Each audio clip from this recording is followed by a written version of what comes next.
व्रत कथा।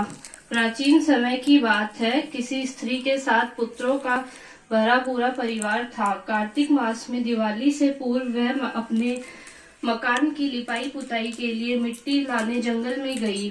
स्त्री एक जगह से मिट्टी खोदने लगी। वहां सेई की मान थी।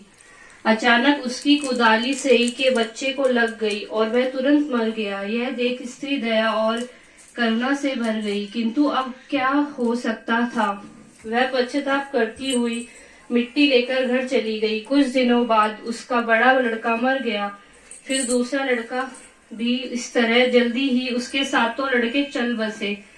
स्त्री बहुत दुखी रहने लगी। एक दिन वह रोती हुई पास पड़ोस की बूढ़ियों के पास गई और बोली, मैंने जानबूझकर तो कभी कोई पाप नहीं किया। हाँ, एक बार मिट्टी खोदते हुए अनजाने में सेई के बच्चे को कुदाली लग गई थी।